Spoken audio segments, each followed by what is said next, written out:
there so far, but there's more registered, so I assume people will join a little late. So why don't we get started? Sounds good. So, yep. Good evening, everybody. I'm Tammy Gaskell, and I'm the director of the Rojan Library and the chair of the Columbia County Libraries Association. And this is the last of our webinars this spring with Jeff Urbin from from Hyde Park, from the FDR Presidential Library and Museum, or Museum and Library. I can never remember which direction it goes. Um, these have been terrific. This is the last, so I hope you enjoy it. We are recording it so that if you want to share it or come back and view it at another time, you can find all four of the ones we've done this spring on the Columbia County Library's website. So check those out. They've all been quite interesting. Um, I am just going to turn it over to Jeff, and feel free to enter any questions you have into the Q&A, and we will address those at the end of the hour. Great. Okay. Thank you, Tammy. Thank you, everybody, for joining. This is the last in this series. Maybe we'll come back and do some in the fall. If you're interested, let them know that you'd like to have that happen, and we'll see what we can do. So, as you know, your old pal Jeff Urbin here from the Roosevelt Presidential Library and Museum, and tonight we are talking about Franklin Roosevelt and his hobbies. And one of the things that's very interesting about Franklin Roosevelt is you can learn a lot about him and you can learn a lot about his presidency by understanding what his various hobbies were. And he had a lot of hobbies. So tonight what we're going to do is talk a little bit about some of the more prevalent hobbies that he had, and then we'll talk a little bit about some of the things that he was able to learn from these hobbies, and then bring to the presidency himself. Now, Franklin Roosevelt was born with a very bright, inquisitive mind, and he had many, many, many interests. He was interested in nature. He was interested in people. He was interested in the water. He was interested in the land. He was interested in trees. He was interested in animals. He was interested in history. He was interested in gadgets. He was actually the first president ever to appear on television at the 1939 World's Fair. He thought television was kind of a cool innovation, still in its infancy at the time. And in school, despite having this inquisitive and bright mind, you would think, okay, here's a guy that gets us through the Great Depression. Here's a guy that gets us through the Second World War. Here's a guy that sets up the United Nations. You would think this guy would be a straight A student, right? But in fact, he's not. In fact, in school, he received mostly B's and C's. Now, it wasn't that he wasn't bright. It wasn't that he wasn't, a smart guy. It was just he was interested in the things that he was interested in. And when I say that, what I mean is, he really threw himself into the things that interested in him and that he liked, and he was a little bit less enthusiastic about, some of the other stuff. Kind of like us, right? We each probably had a favorite subject in school. Mine being, lunch and recess. But anyway, he was kind of like that as well. And he had all these other interests that he wanted to focus on. And it was difficult for him sometimes to focus, especially on his studies. Now, when he was a little guy, he was tutored by tutors from Europe. That his parents hired to come over and tutor him, and he was tutored from the time he was a baby up until he was 14 years old here on the property in Hyde Park. And then when he was 14, he went off to Groton School. So his tutors were able to sort of take him and let him go in the direction that he was interested in the various things that he wanted to do. Now, he also had this mind that when he focused it on things, he was able to block out everything else and really focus in on what it was that he was working on. He'd like to be able to compartmentalize things. So even during the war, the Great Depression and the war, he would have what he called the children's hour around about 5 o'clock. And from 5 to 6 o'clock before dinner, they would have a cocktail. He'd get together with a bunch of friends. They'd have a cocktail. No business discussed. right? Just gossip. What's going on in Hollywood? Oh, did you hear what happened to Senator who you call it, right? That's the kind of stuff that he liked to do, and he was able to block out the fact that he was fighting Hitler, block out the fact that the economy was flat on its back for at least that hour, and focus on what it was that he was doing. And this wide interest in things led him to have a wide number of hobbies. He enjoyed sailing. He enjoyed stamp collecting. He collected books. He collected birds. He collected history books and enjoyed learning about history. He was a student of an amateur student of architecture, very interested in animals and very interested in plants and people as well. Nature, even in a big sense that way. So these were all things that Franklin took an interest in, and he developed many of these in one form or the other into hobbies. Some of the hobbies kind of came and went over the years. Some of them remained pretty constant all throughout his entire life. So let's take a look at some of FDR's hobbies, and we'll see some of the more prominent ones, and we can see some of the skills that he was able to develop from those hobbies. First up is FDR loved the sea. He loved the water. He loved streams. He loved ponds. He loved the river, certainly the river. And he loved to swim in it. He loved to sail on it. And he loved to skate on it as well. So he was a real water rat, I guess you might say. And of course, his property bordered the Hudson River for almost a quarter of a mile. So they had riverfront property right on down to the actual river. And then on the property itself, there were some small ponds and streams that he would visit through the course of growing up. The property was about 3,200 acres, and he used that as basically a laboratory to learn about plants and animals and nature and such. Now, he loved to swim. Started as a boy, and he used it later on as therapy when he contracted the polio in order to help build his upper body. And when he contracted the polio, he ended up buying a place down in Warm Springs, Georgia. It was an old resort, an old inn, and run down. And so he bought it, and he sort of rebuilt it into a convalescence hospital. And one of the big therapies there was getting into the pool. They were warm springs, and the pool was fed with that.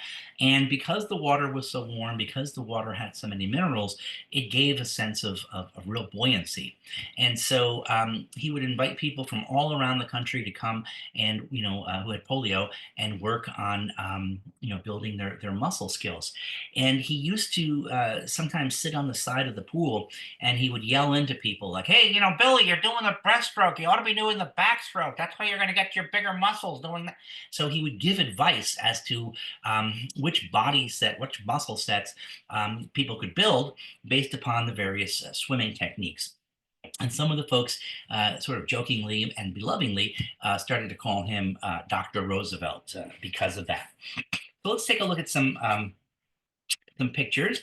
Here is a picture of he and Eleanor, and they are up at Campobello Island, and he has just come out of the water, and he's putting on his little shoes to go across the rough rocks up here.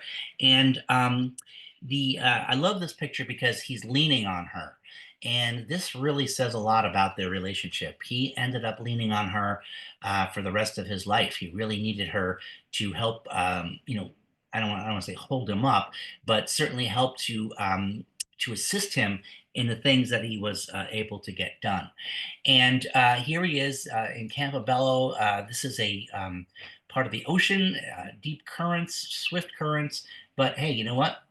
It didn't bother him. He got in there. He was a strong swimmer, and there he went. You can see he's got his little like 19, turn of the century bathing suit on there.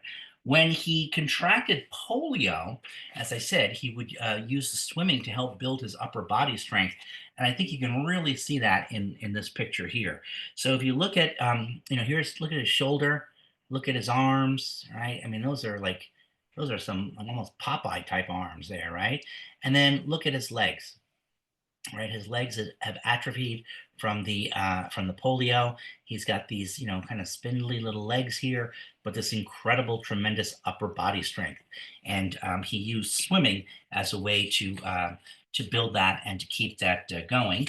And when he would get into the water, especially at warm springs, he would actually have some buoyancy, and he was able to stand in the water. And so here is a picture of him. He's not standing, but you can see he's clearly enjoying enjoying the water. Now you might think somebody who doesn't have the use of their legs, might not like being in the water. But he was able to use that upper body strength to get himself where he needed to get to, and propel himself. That upper body strength came in very handy because it allowed him to move from one chair to another by himself, and to get up and do things for himself that he might not ordinarily have been able to do if he didn't have that upper body strength. He also, when he wasn't in the water, he liked being on the water. And he liked being on the water. His dad taught him how to sail when he was a little kid. And he had a small boat called the Half Moon, a little sailboat that he had in the river. And his father taught him how to sail. And his mother's people were the Delanos, and they were a seafaring people. So they had made their money in shipping, basically, from around the world. Much of it in the tea trade, which was opium at the time, but they called it the tea trade, and they made a fortune that around about the time of the American Civil War, which was, of course, opium very necessary to treat the soldiers that were wounded in the Civil War. So he's got this seafaring clan on the one side, and his dad is teaching him how to sail on the other.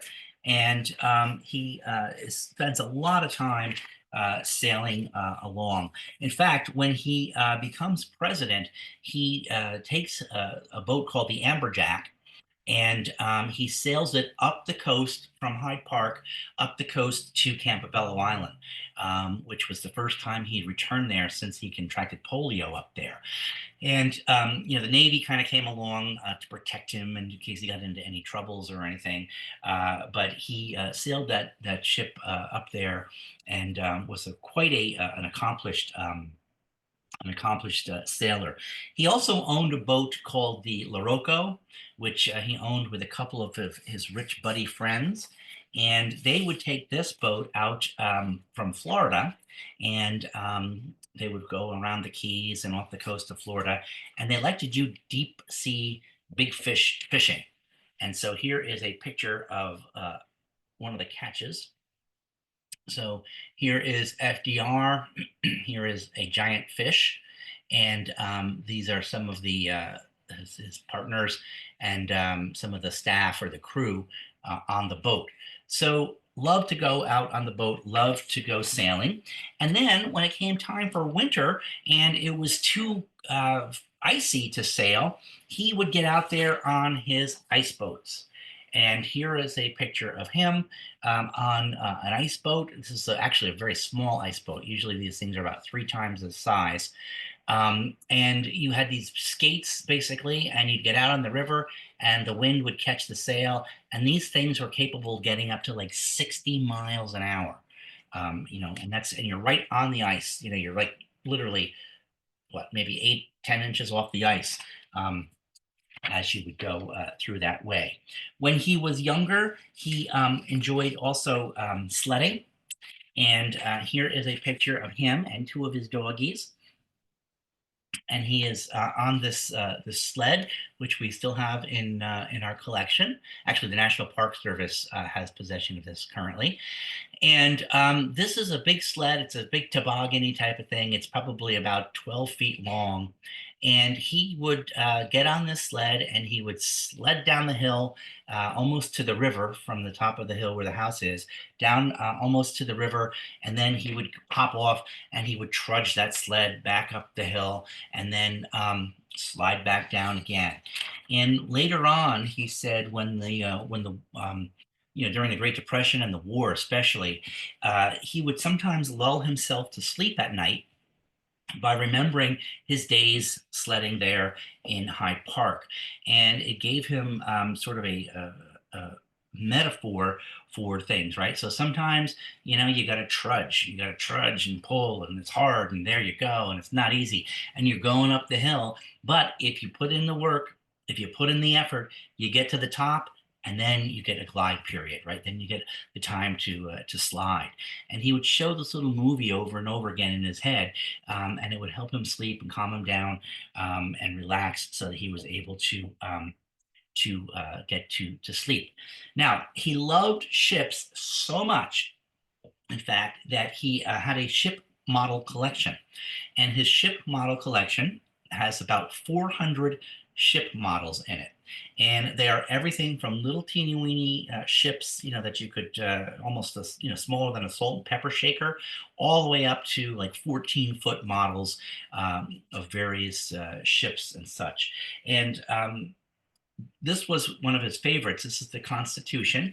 And on the original Constitution that he has in his collection, he actually did all the re-rigging on that. So he would use these ships and as a way to relax. He would, like you and I might do Wordle or something like that. He would sit down and he would, put the rigging on, mend the sails, those sorts of things, and he would study what these ships were. Like when were they built, how were they built, what kind of ship were they, what kind of service were they in, were they in battles? If they were in battles, what battles were they in? Who was the captain? Who was the crew? So he really immersed himself in this. And if you come to the library, you'll be able to see close to 100 of those ship models in our visible storage section down in the downstairs. He collected all things Navy, all things sea. So he has an incredible collection of naval books. In fact, it's the largest naval collection outside of Annapolis, Maryland, the naval, you know, uh, uh, base there, the school, and he has prints and manuscripts and logs from ships, that are hundreds of years old. So he would collect these things. He's got cannons, he's got anchors, he's got insignia, he's got flags, you name it. He would collect it in terms of his ship model collecting. Now, when he was a boy, because he was wealthy and his parents were somewhat overindulgent, I wouldn't say FDR was spoiled. Actually, I would say he was spoiled. He was spoiled, but he wasn't a brat, right? If he showed an interest in something, his parents, just took it to heart and, threw everything they could at the particular interest. So as a youngster, he was, as I said, he was interested in sailing. So here he is with a couple of his little friends on a little teeny skiff, basically, there on the river, when he showed an interest in archery. You just don't get a bow and arrow set, right? You get the whole outfit. So there he is with his bow and his arrow and his little, bow and arrow suit, basically, right? So anything he was interested in, he would be immersed in. Now he didn't keep this up. It was just a passing interest. He also was interested in photography, and when he got interested in photography, his parents went out and bought him a camera. And this would be like the equivalent of if your son or daughter or grandkid was interested in, let's say, a computer. This would be like you going out and buying them like a, you know, $2,200 computer, with printer and scanner and all that sort of stuff.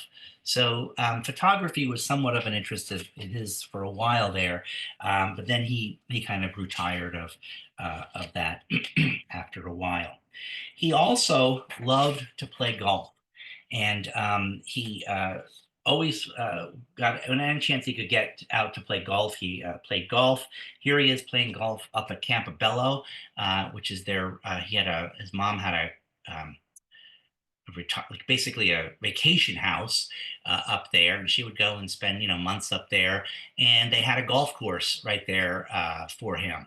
Now here, of course, he is prior to getting polio, and there was a real heartbreak of his when he got polio, not simply because he couldn't walk, but it meant he had to give up golfing, and he loved golfing. It also meant that he had to give up horseback riding, and he loved horseback riding. He tried to horseback ride after he got the polio, but he never felt comfortable. He couldn't squeeze the horse with his legs, and he always felt like he was going to fall. And of course, if you fall from a horse, you can get really seriously hurt. So those were two loves that he had to give up because of the polio. Some of the other hobbies he had, like photography, and archery and those sorts of things, he gave up just kind of naturally. One thing that he kept up for his entire life was his stamp collection. Now, his mother had started him on a stamp collection when he was a little boy, and he started collecting, getting these stamps in from all around the country, all around the world, and he continued this for his entire life. All the way up until the day before he died, in fact, he approved the United Nations, the design for the United Nations stamp. So this is the stamp for the United Nations, and this was approved by FDR on April 11th. Back in 1945. It didn't come out till the 25th, but he approved that stamp just the day before he passed away. So he loved to collect stamps. And in fact, he not only collected them, sometimes he would design them. So here is one from 425, 35, and you can see he's got his name there, Franklin Roosevelt. And this is his design. And this was for a trip that Admiral Byrd took to the North Pole. And so FDR designed a stamp, rather crude, but nonetheless, would get these sketches over, and then they might be made into actual designs and things. He did the same thing with his uh, architecture type of stuff, like the design for the presidential library. Sketched it out on a yellow legal pad, gave it over to an architect who came up with the actual plans. So FDR collected stamps, and he ended up with over 1 million stamps in his stamp collection. He had 150 bound volumes of stamps at the time of his death.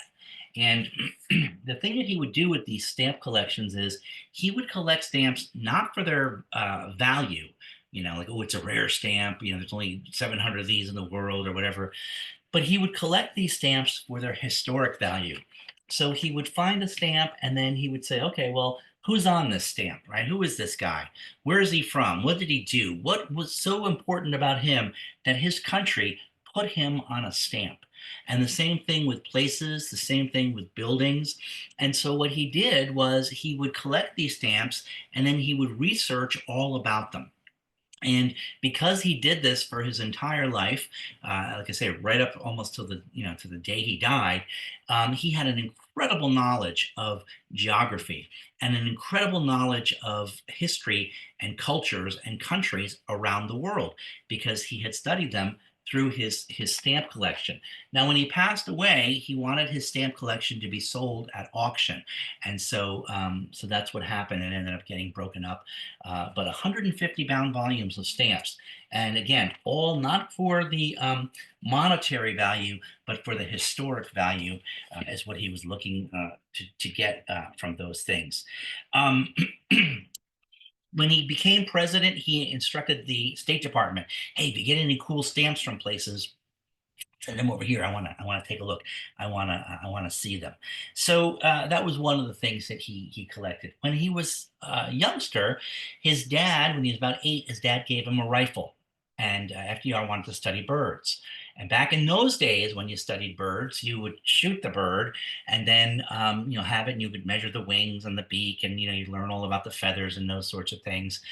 And then you would have it, done up as a taxidermy. So when FDR was about 8, his father gave him a rifle, and he said, "Listen, you can go out and shoot some of the birds on the property, but and Peter was not happy about this, but hey, guy's president, grow up to be president. The point of this is, listen, you can shoot whatever kind of bird you want, but you can only shoot one of each type, and you can not do it during nesting season, right? So if a bird's making a family, you cannot shoot the bird during that time. And if you shoot a robin, there's no reason to shoot another robin, right? If you shoot a crow, there's no reason to shoot another crow, because you'll learn everything you need to know about that one from that one specimen. And at first, believe it or not, FDR would actually do the taxidermy himself. So it didn't always work out so good, though. So he eventually gave up trying to do the taxidermy on his own, and he paid for it to be done. And if you're interested in seeing some of the ones that turned out much better than this guy, then you come to the presidential library, go over to the home, and there are about 50 birds on display in a case right there in the lobby, the vestibule of the president's home. So he was able to collect them that way. He also would go out into the forest, out into the fields, out into the meadows, and he would observe the birds. And he created a little bird book for himself. And what he would do is he would go out there and he would just observe them and make handwritten notes and handwritten, notations. And sometimes he would do sketches and things about, their behavior. Where did they go? What did they do? How did they move?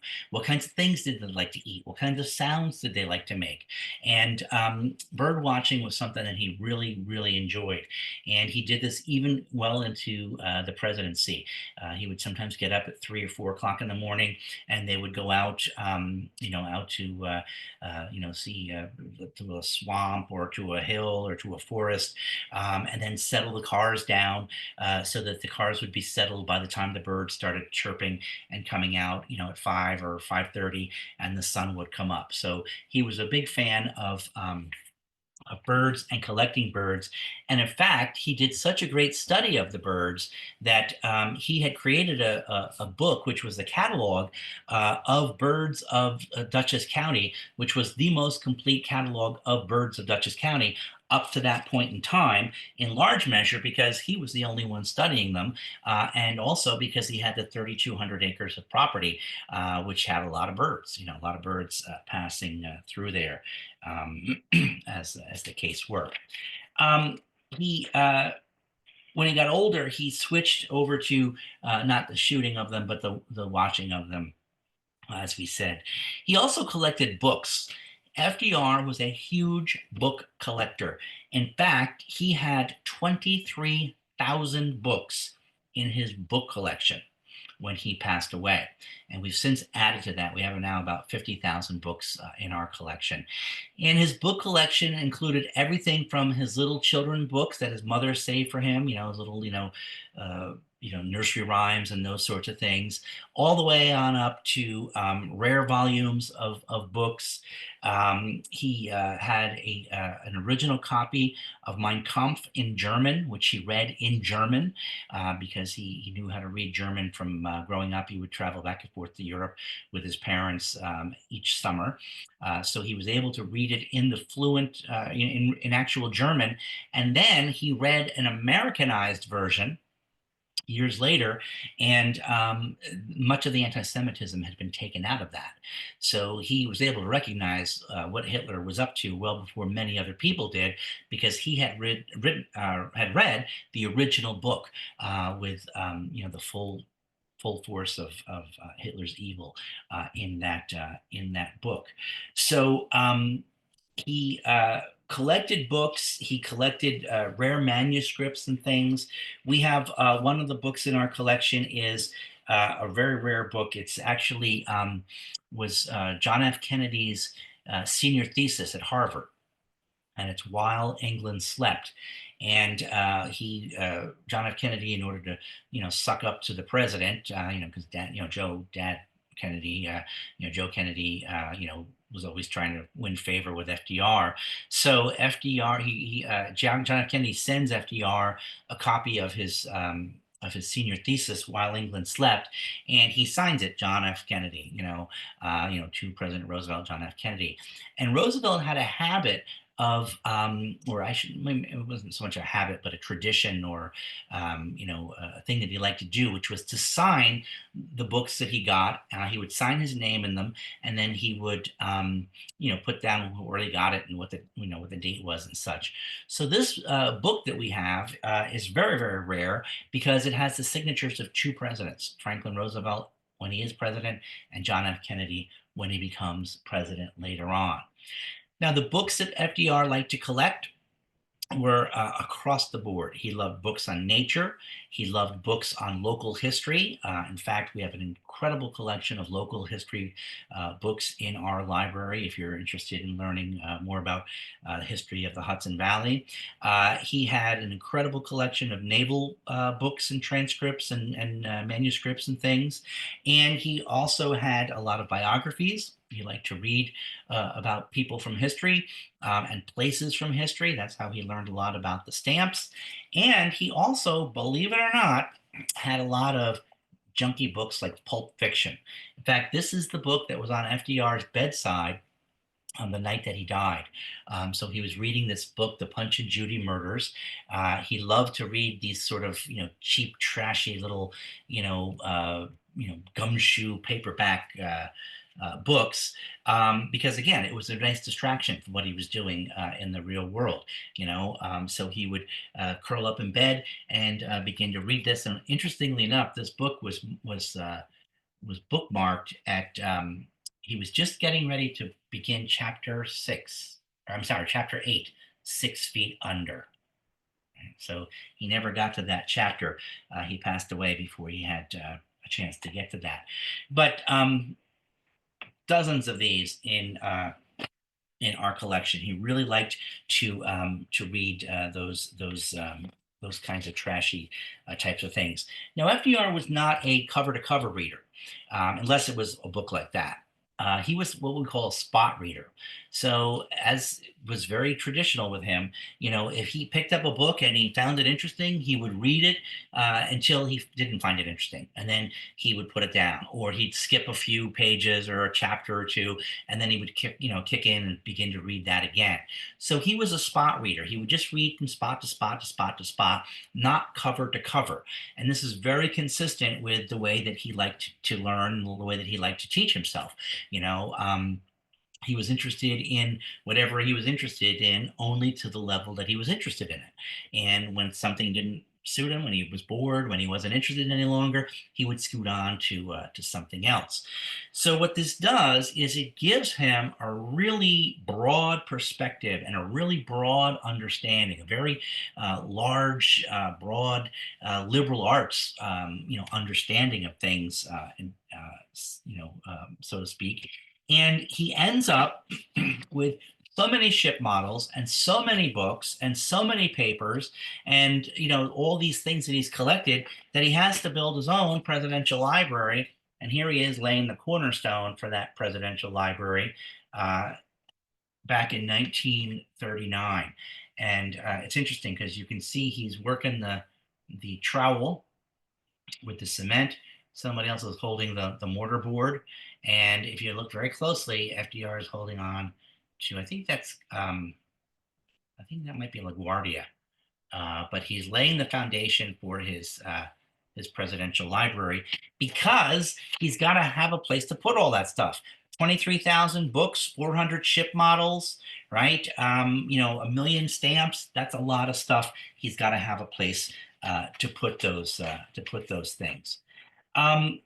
He really liked to lose himself in these things. Again, he would compartmentalize. So, if you think about yourself, right? You go to all kinds of things you're worried about, things are busy, you're doing this and that and everything. But I don't think whatever's on your mind is as heavy as a great worldwide depression or a two-front global war. So, this is an incredible burden that he's going through for 12 long years. And he needs some relaxation. Right? He needs something to take his mind off that. He needs something to break that tension. And his hobbies are those things: his bird collection and bird watching, his ship model collection, his boat collection, and his stamp collection in particular, and also his love of sailing and his love of swimming. So the importance and benefits of these hobbies that President Roosevelt had was that he picked up valuable skills and information without even realizing it. Now you might say, "Gee, if you're that busy being president in a Great Depression and a World War, do you have time for hobbies?" And the thing is, he made time for hobbies, right? Someone said, "Oh, I'm so busy, I can't do this or that." You need to make the time to do it, right? It's an important part of self-care. It will relax your mind, it will take tension out of your body, and it will help you to learn new things that you can then apply to other places, and will just make you generally happier and a little bit more well-rounded.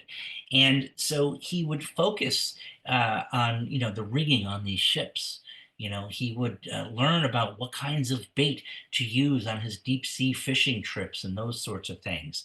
And you learn how to problem solve, right? You learn how to make connections. You learn how to evaluate situations, and you learn how to take what you use in this hobby over here and apply it to something else over there.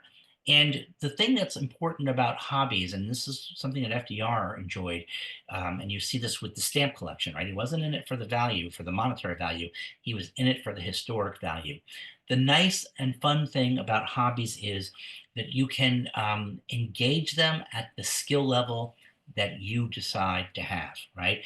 You don't have to go out and become an expert golfer, right? If you enjoy knocking that ball around out there, who cares what your score is, right? If you enjoy reading, who cares what you're reading, right? You don't have to become an expert in your hobby. He had to do the best he absolutely could in winning the war. He had to do the best he absolutely could in building the economy and working all those 44 programs of the New Deal and those sorts of things. But when it came time for stamp collecting, right? He doesn't care. Get them from the State Department. They're interesting to him. There you go. If it comes time for book collecting, he doesn't care if it's Gone with the Wind. If it's Punch and Judy Murders, that's fine. There you go. And so he would go through with those hobbies. The other thing that he liked to do about these hobbies is that because he had these things he was interested in, it brought him in contact with a wide variety of people who had hobbies or an interest in the particular hobbies that he did. So, when he was into photography, he was hanging out with other kids and other people that were doing photography. When he was, doing the horseback riding, he learned all about horseback riding. He hung out with other equestrians. He was able to, talk about birds with people from all across the country, right? And this gave him a common topic because birds are everywhere, right? And so, he could always tell, "What kind of birds do you have around here?" "Oh, well, we have the swallow and then this and then that." And it made an instant connection with him and other people. And it made an instant connection for him in these various communities and things. So let's take a look at some of the skills that FDR learned through some of these various hobbies.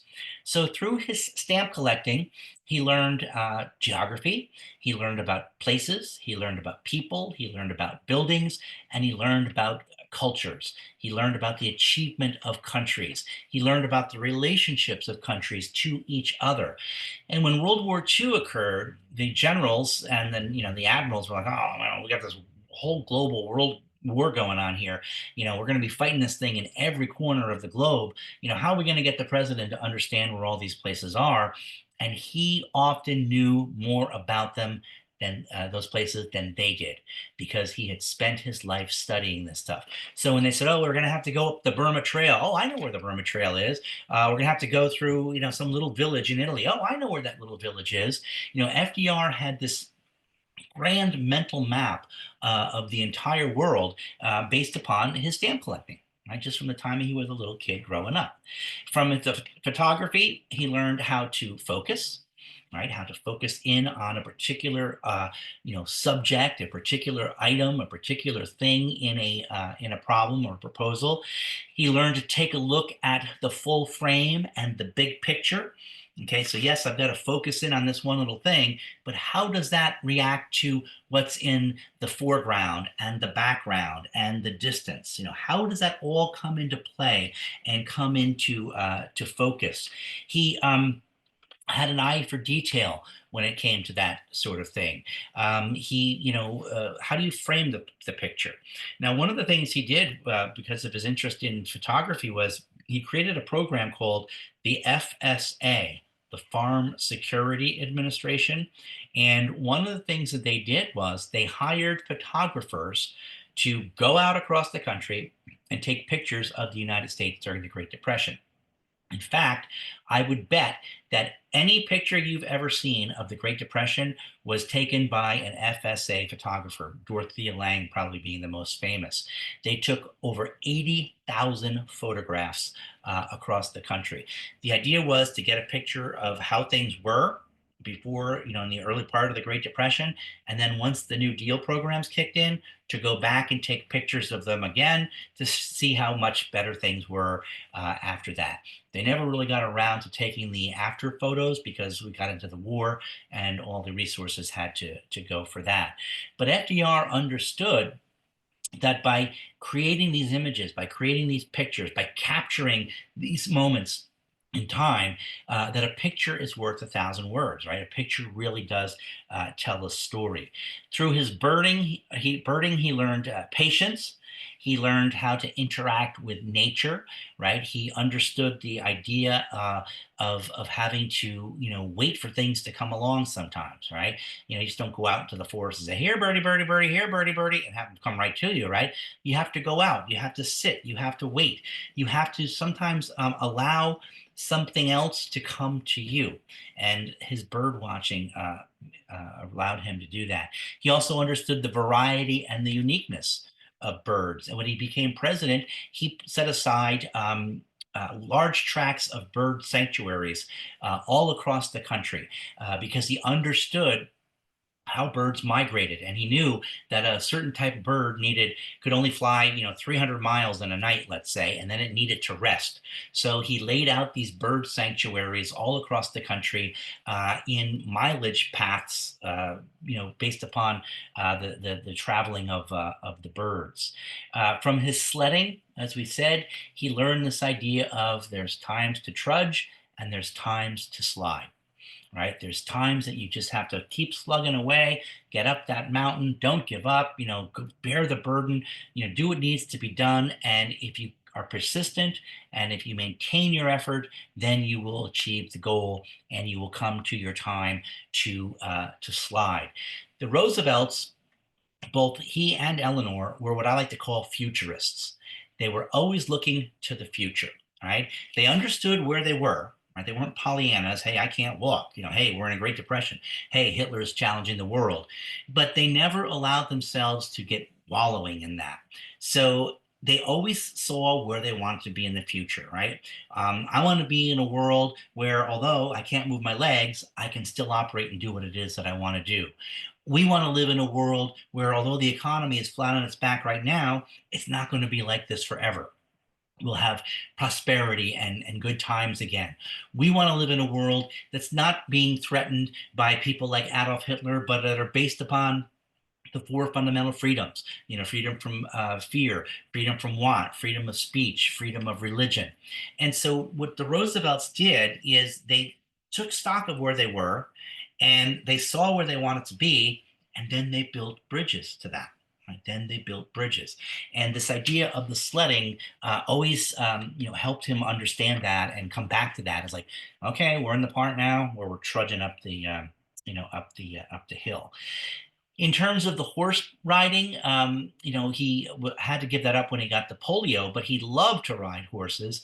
And there's a story about when he was a little boy, he used to go around the property, 3,200 acres, with his dad on horseback. And because it was such a huge estate, they had people living on the estate that did the work.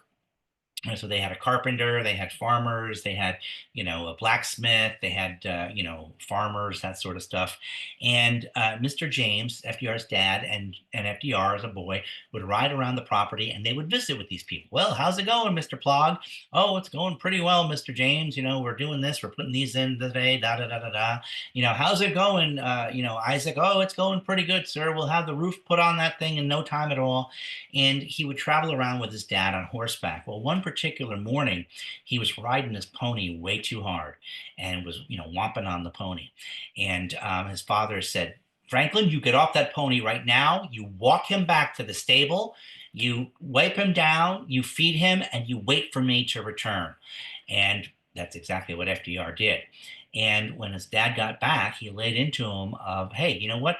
That horse has rights. That animal has feelings, right? That animal is an important part. He was getting you where you needed to go, and you were being not nice to him. You need to have respect for the things and the people that get the work done for you. And FDR understood that as well. And from the history books, from the biographies, from this even the silly mystery novels and things, he learned a lot about history. He learned a lot about things in history and then around the world that had been attempted and things that had been achieved. He also learned about things that had been attempted and that had failed. And so there was one particular book he read, which was written by none other than his cousin, Teddy Roosevelt. And Teddy Roosevelt wrote a book about Hawaii and how Hawaii was indefensible because it's sat so far out in the ocean. There was no way you could defend it, because if anybody came in, they could just overrun you. There's no way to get reinforcements. You're going to run out of resources and such. And, FDR read that book and he understood, why it was so important to defend Pearl Harbor and to have the naval base there and the military base there. And, the Japanese came in and ended up bombing it. So he understood, history because he read about history. He understood about things that had happened because he had read about things that had happened. And he may not have known everything from start to finish. He may not have known every little detail, but he had the broad picture and he understood how things were able to to come together. And from the golf, of course, the golfing, he learned that you should always wear, two pairs of pants just in case you get a hole in one. Sorry, I couldn't resist that one there as well. So there we have some of FDR's most prominent hobbies: the bird collecting, the stamp collecting, the book collecting, and the sailing. He understood from the sailing that you had to, catch the wind just right, right? Sometimes you had to tack if you didn't have the wind, go back and forth. He understood when to find safe harbor and when to go out full blast into the mainstream. And these are all lessons that he was able to apply politically in his career as Assistant Secretary of the Navy, as Governor of New York, as President of the United States during the Great Depression, and also during the Second World War. So one of the things that I think is really, really important about people in power, about people in in high political positions or high positions in in commerce or banking or any of those sorts of things. What hobbies do they do? Right? What are their hobbies? What are their interests? Because you can learn a lot about a person by their interests, by their hobbies, how they spend their time when they're not doing what it is that they do professionally. Are they charging those batteries? Are they sharpening those tools? Are they gathering that information that's going to allow them to be on the cutting edge for the next thing that comes up? Or are they simply wasting their time? Are they simply focusing on what's right there in front of them, not what's far out in front of them and what they might be going toward, as a goal? And Franklin Roosevelt's hobbies were certainly something that allowed him to set himself up for having a broad perspective, a broad knowledge base, and a broad understanding of how to get things done and how to bring people together. So let's open it up to some questions and answers. Anybody? I see Jeanette, you are raising your hand. If you'd like, you can go ahead and talk. Hi, Jeanette.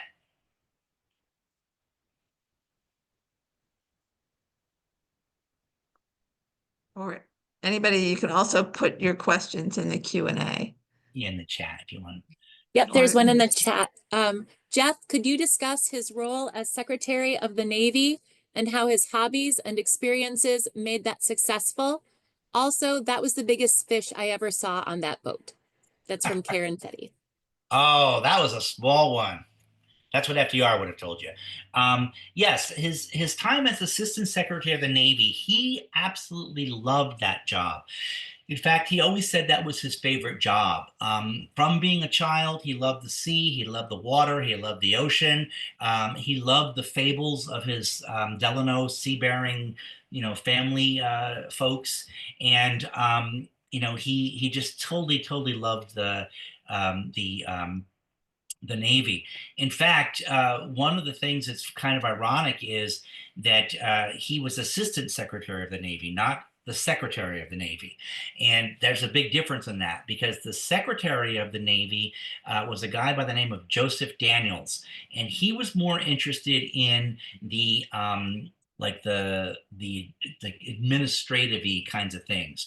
FDR wasn't really interested in that. He didn't like to get into the details, right? He liked to focus on what he could focus on.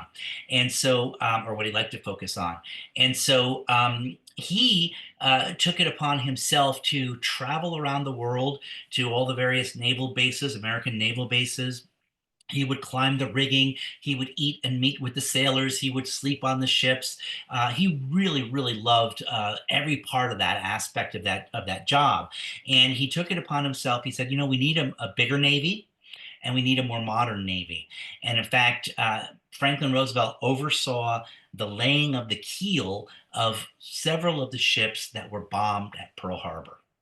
And so when the attack at Pearl Harbor occurred, an attack on his Navy, right, the Navy that he loved, his favorite branch of the services, and when some of those ships that were bombed were ships that he was right there at the laying of the keel, 25 years earlier, that was an incredible shock and an incredible blow for him.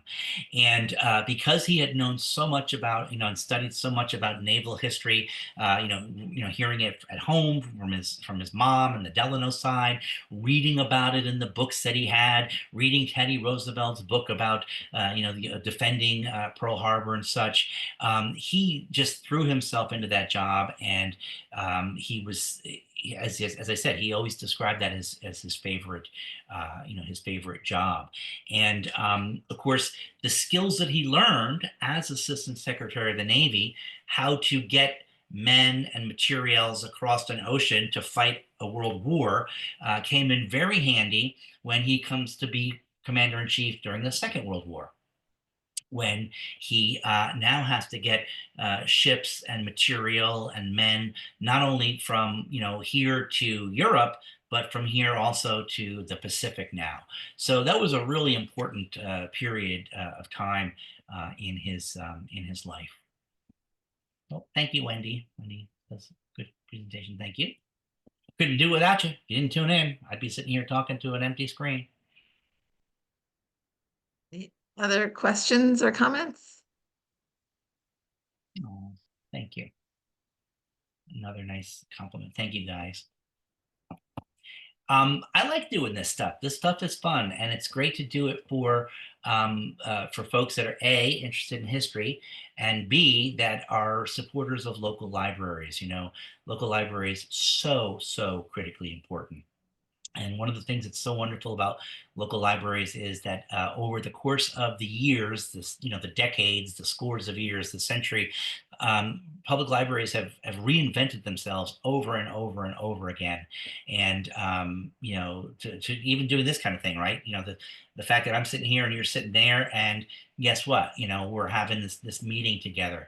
When computers came out, I was one of those people that, oh well, if you got everything at the on a keyboard, why would you need to go to a library? But in many cases, the local libraries were the first places in the community that had computers. So it's always a pleasure to talk with folks that are interested, that folks that are interesting, and it's a wonderful time for me to come back and do this. What should I do if I go this year? Oh, all right. Well, here's the deal. In June, we are opening a new temporary exhibit.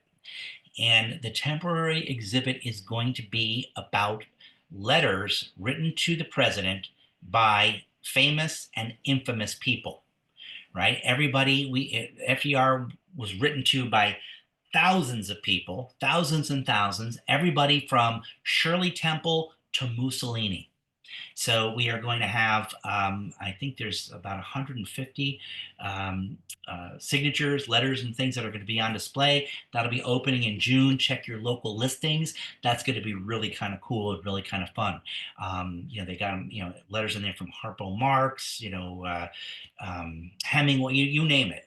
We've got them in there. So that's going to be very interesting to come up. So if you come this time, this year, that's what I would do. I would wait until June. Also gives the school kids, time to get the school kids out of there. But come in June, you'll see the signatures, and you won't have to step over second graders, or step on second graders if you prefer. And you can also get a museum pass from your local library. Indeed, you can. Indeed, you can. Just another wonderful service offered by your wonderful local libraries. Okie dokie. All right. Anybody else? Anything else? So if you have a hobby, good. Keep it up. You're learning things, right? It's making you a better, more well-rounded, more fun person to be around. If you don't have a hobby, why not think about getting one, right? Why not thinking about picking one up? And remember, whatever hobby you do, it's for you. Okay, it's for you. You don't have to be the best. You don't have to have the most. You don't have to have the most expensive. All you need to do is have a hobby that interests you, that teaches you things, and that you can find some fun and distraction in from the rest of the crazy stuff going on out there in your life and in the world. Well, thank you very much, Jeff. We appreciated this series and look forward to doing this again with you sometime soon. My pleasure. Wonderful to be with you all. Have a great summer, and make sure that you visit your local library and support your local library. And we'll see you again sometime down the road with other presentations.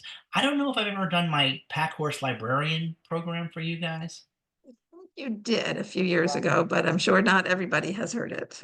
Well, that's another example of local libraries, at their best. So have a great summer, folks. We'll see you in the fall. And, if you get a minute, pop down to the Roosevelt Presidential Library. Lots of cool stuff to see. Okay, thank you.